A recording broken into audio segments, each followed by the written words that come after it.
সচিন তেন্ডুলকর কি ইন্টেলিজেন্ট নন? ভাবুন, কত অব্দি পড়াশোনা করেছে আমরা জানি, কিন্তু কিরকম ভাবে একটা বল কত গতিবেগে কোন দিকে গেলে কোন দিকে মারলে কত দূরে গিয়ে আছড়ে পড়বে, এগুলো ক্যালকুলেশন ফ্র্যাকশন অফ সেকেন্ডে করে ফেলে, তাই নয়? কাকে আমরা ইন্টেলিজেন্স বলবো, ইন্টেলিজেন্ট বলবো, কাকে বলবো না? বলুন, হিটটা যদি ঠিকঠাক তৈরি না হয়, বড় ইমারত তৈরি হয়ে গেলে তাহলে সেটা ধসে পড়তে পারে, তাই তো? আমরা ছোটবেলা থেকে শিখেছি। তো দেখুন, প্যাটার্ন অফ ইন্টেলিজেন্স যদি বুঝতে হয় তাহলে বুঝতে হবে ইন্টেলিজেন্স, তাই তো? ইন্টেলিজেন্সের বাংলা কি বলা যায়? বুদ্ধিমত্তা, তাই তো? তাহলে এই বুদ্ধিমত্তা বলতে কি বুঝি? যে কোন লোকটি বেশি বুদ্ধিমান অথবা বুদ্ধিমান না। আমরা বলি যে ও এই বাচ্চাটা বেশ ভেরি ইন্টেলিজেন্ট, আরেকটাকে বলে এ তো খুব ডাল, তাই তো? সহজে বলি। তাহলে সবার প্রথম বক্তব্য হচ্ছে যে কাকে আমরা ইন্টেলিজেন্স বলবো, ইন্টেলিজেন্ট বলবো, কাকে বলবো না। বলুন কিভাবে? যে ভালো শিখতে পারছে তাড়াতাড়ি তাকে আমরা ইন্টেলিজেন্ট। তার মানে দেখুন, উনি বললেন যে ভালো শিখতে পারছে, তার মানে লার্নিং এবিলিটিটা গুড। আর কি? যে প্রয়োগ করতে পারছে, মানে whatever you have learn. আমি শিখলাম যে ধরুন আমাদের এই দেখুন আমাদের মধ্যে ইন্টেলিজেন্স সমস্যা কি। আমি মানে আমার একটা পরিচিত আমার দিদি, সে ফিজিক্স নিয়ে মাস্টার ডিগ্রি করেছে, ভালো তো নিশ্চয়ই। তাকে আমার বাবা বলেছিল যে বাড়িতে ওয়্যারিংটা একটু খারাপ হয়ে আছে, একটু দেখবি মা। কি উত্তর এসেছিল আপনাদের মনে হয়? তার মানে দেখুন, তিনি কিন্তু ওয়্যারিং বা কানেকশন সম্পর্কে জানেন, বাট ইমপ্লিমেন্টেশন অ্যাপ্লিকেশন স্টেজে নেই। তাহলে তাকে ইন্টেলিজেন্ট বলবো? প্রশ্ন।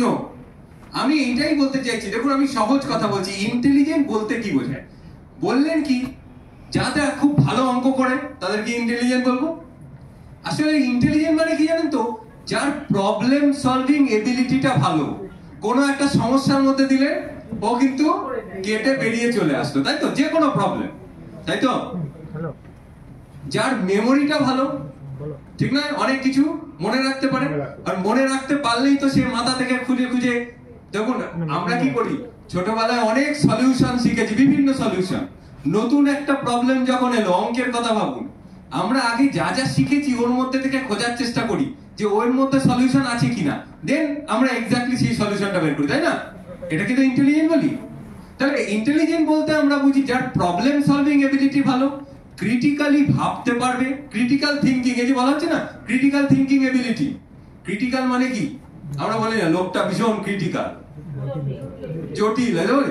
ক্রিটিক্যাল থিঙ্কিং মানে হচ্ছে জটিল ভাবে ভাবনা।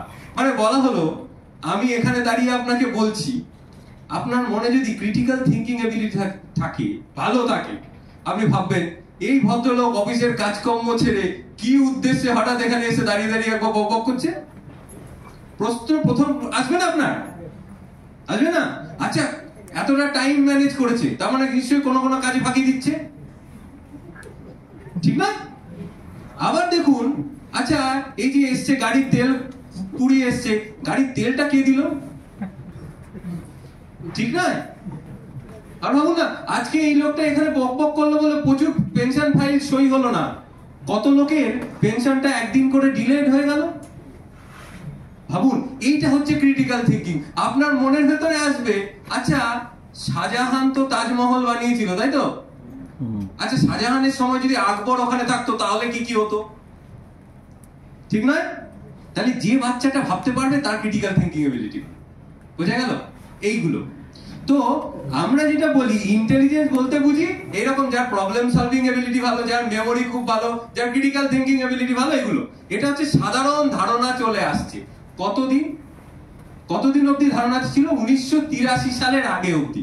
1983 সালের আগে অবধি, কত বললাম? 83 সালের আগে অবধি ভাবা হতো এই লোকটা, মানে যারা খুব ভালো অঙ্ক করতে পারতো, যারা খুব ভালো বিজ্ঞান করতে পারতো, তাদেরকে আমরা বলতাম this person are the intelligent person. বোঝা গেল এইটুকু? সমস্যা এখানে চলে এলো। সমস্যা কোথায় চলে এলো জানেন তো? সমস্যা এলো যখন হুট করে রবীন্দ্রনাথের মতো একজন মানুষকে দেখা গেল, যারা খুব ভালো কবিতা লেখেন, ভালো সাহিত্য লেখেন। তাহলে তারা কি, তাদের তো ভাষার অনেক রকমের ব্যবহার। একটা জিনিস আমরা বলি আমি এই কাজটা করতে চাই, রবীন্দ্রনাথ বললেন 500 রকম ভাবে এই কাজটি করতে চাইটাকেই এমন ভাষা দিয়ে বলতে শুরু করলেন, তাহলে তাকে কি আমরা ইন্টেলিজেন্ট বলতে পারবো না? বলবো না, তাই তো? আবার দেখুন, শুধু তাই নয়, আমি দেখতে পাচ্ছি না একজন রাজনৈতিক নেতা, সে আমি বলছি নেতাজি সুভাষচন্দ্র বসু, তিনি কি ইন্টেলিজেন্ট নন? এত বড় দেশের এত বড় বিপ্লব তৈরি করে দিয়েছিলেন, ভারতের মানে স্বাধীনতার দোরগোড়ায় পৌঁছে গেলেন। মহাত্মা গান্ধী, তিনি ইন্টেলিজেন্ট নন? আবার যদি আমরা বলি কেউ একজন ভালো নৃত্যশিল্পী, নাম দেখেন, নৃত্যশিল্পীদের নাম শুনেছেন তো? ধরুন সুধা চন্দ্রন, আপনি একটা বললেন, আমি অতদূর বলছি না, এখনকার দিয়ে যে ডান্সার যারা দেখেছেন তো, তাদের অঙ্গভঙ্গি গুলো দেখেছেন, ডান্স বাংলা বা যে কোনো কিছু, তাদের ওই যে বডিকে মুভমেন্ট করা, ওই স্কিলটা, তারা কি ইন্টেলিজেন্ট নন? আবার যদি মনে করি সচিন তেন্ডুলকর কি ইন্টেলিজেন্ট নন?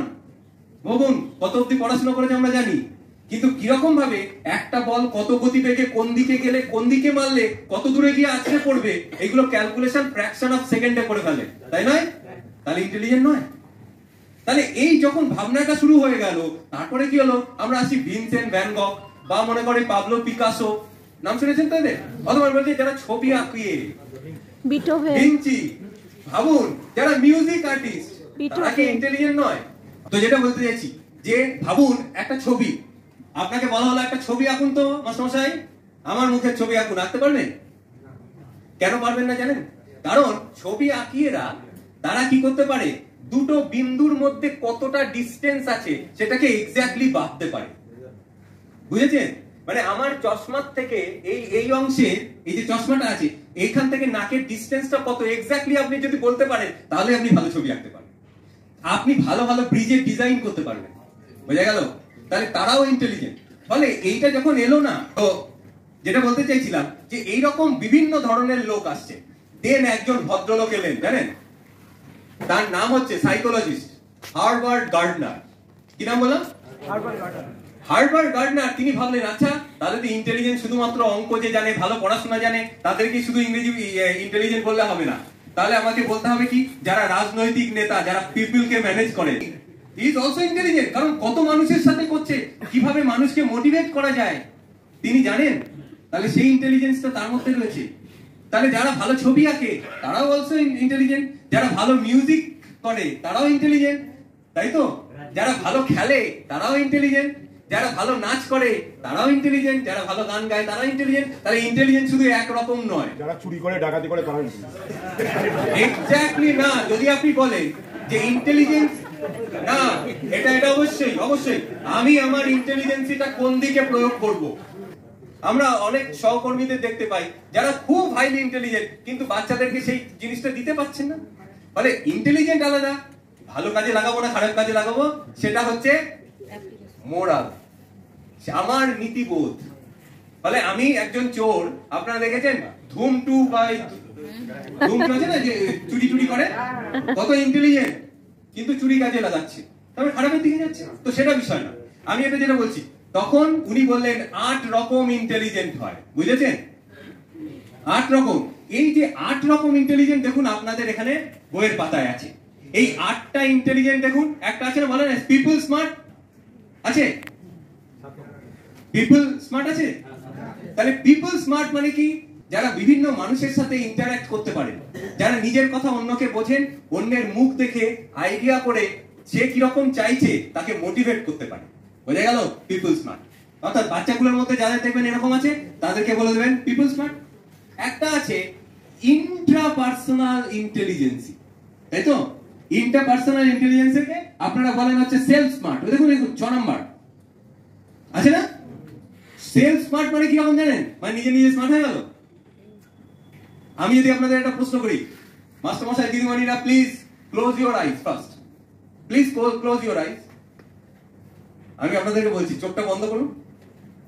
এবার আপনি বলুন how are you feeling right now, আপনার মনের ভেতরে এখন কি রকম হচ্ছে।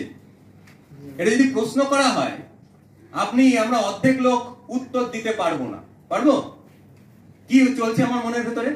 বা আমরা জেনারেলি কাউকে জিজ্ঞেস করি এই কেমন আছিস, সবাই উত্তর দিয়ে কি ভালো আছি, তাই তো? এই ভালো আছি মানে সেটা কতটুকু ভালো আছি, আনন্দ কতটা পাচ্ছি, না একটু একটু দুঃখ আছে, না আমার কেন খারাপ লাগছে, এইগুলো খারাপ লাগার কারণটা আমরা কেউ বুঝতে পারি না। তো এই সেলফ স্মার্টরা কিরকম জানেন তো, ওরা নিজেরা বুঝে যায় এই কাজটা করলে আমি আনন্দ পাবো, এই কাজটা করলে আমি দুঃখ পাবো, এই কাজটা করলে আমি ডিপ্রেশনে চলে যাব, ওই কাজটা করবো না। বোঝা গেল? তাহলে ওটা হচ্ছে সেলফ স্মার্ট। নেচার স্মার্ট কিরকম? যারা নেচার সম্পর্কে অনেক বেশি নেচারের সঙ্গে নিজেকে কানেক্ট করে নিতে পারে। বুঝতে পেরেছেন? তো নেচারের সঙ্গে যারা নিজেদেরকে কানেক্ট করে নিতে পারে, বিভিন্ন গাছপালা বা বিভিন্ন রকমের পশু পাখি সম্পর্কে তাদের দারুণ ধারণা তৈরি হয়ে যায়, তাদেরকে খুব ভালো করে অবজার্ভ করতে পারে। দেন আপনি চলে আসুন পিকচার স্মার্ট আছে না, ওই যে একটু আগে বলছিলাম, ছবি আঁকিয়ে যারা, ড্রয়িং করে যারা, ওই যে ভালো মানে আর্কিটেক্ট, তারা হচ্ছে পিকচার স্মার্ট। দেন চলে আসুন লজিক্যাল ম্যাথমেটিক্যাল থিঙ্কিং, ওই যে বলে না লজিক স্মার্ট, ওগুলো কি লজিক্যালি ভাবতে পারবে যে কোনো কিছুকে, ম্যাথমেটিক্স তাদের অনেক বেটার হয়। দেন চলে আসুন ওয়ার্ড স্মার্ট, মানে রবীন্দ্রনাথ ঠাকুর, বোঝা গেছে? আমাদের যে কোনো সাহিত্যিক, যে কোনো সঙ্গীত, মানে যারা লিরিক্স লেখেন তারা, সাহিত্যিকরা। দেন চলে আসুন music smart, AR Rahman, music smart, বাকি লাইরি, সবকিছু দেখুন তারা ওই মিউজিকের সেন্সটা আছে। মিউজিক মানে কিন্তু আর কিচ্ছু না, মিউজিক খুব সহজ জিনিস। অনেক অনেক রকমের সারেগামা পাধানিসা আছে না, আপনারা আমাদের দিদিমণিরা জানেন গানগুলো, ওই সারেগামা পাধানিসা ডিফারেন্ট পারমুটেশন কম্বিনেশনেই এক একটা করে মিউজিক তৈরি হয়। একদম এক্স্যাক্টলি, আসল হচ্ছে এই সাতটা। এই সায়ের পরে পা দিলেন, তারপরে মা দিলেন, তারপরে রে দিলেন, তারপরে গা দিলেন, একটা মিউজিক হয়ে গেল। আর সায়ের পরে রে দিলেন, আবার গা দিলেন, একটা মা দিলেন, আরেক রকমের মিউজিক। না, this is not the right place, তাই তো? তো আমরা যেটা বলতে চাইছি, দেখুন এই যে আমরা আরেকটা জিনিস আমরা ছেড়ে এসেছি, বডি স্মার্ট বলেছে না? হ্যাঁ, এই বডি স্মার্ট মানে কি? যারা নিজের বডিটাকে এক্স্যাক্টলি ইউজ করতে পারে ঠিকভাবে। কিরকম? প্লেয়ার, ফুটবলার, ক্রিকেটার, ডান্সার, এটাকে আমরা বলি বডিলি কাইনেস্থেটিক ইন্টেলিজেন্স। অবশ্যই বলো, body language is very important, right? তো এই যে 8 রকমের ব্যাপারটা, এটা আপনাদের সহজভাবে বলা হয়েছে। এইগুলোর ইন্টেলিজেন্সের প্রত্যেকটার নাম আলাদা আলাদা আছে, যেটা হার্ভার্ড গার্ডনার প্রথম কি করেছিলেন, বলেছিলেন। এবং তারপরে এটা আমরা পরবর্তী ক্ষেত্রে অনেক জায়গায় প্রয়োগ করা হয়েছে, প্রমাণ করে দেখা গেছে হ্যাঁ সত্যি এই 8 রকম ধরনের ইন্টেলিজেন্ট মানুষ রয়েছে। বুঝেছেন? তা ওনাদের হার্ভার্ড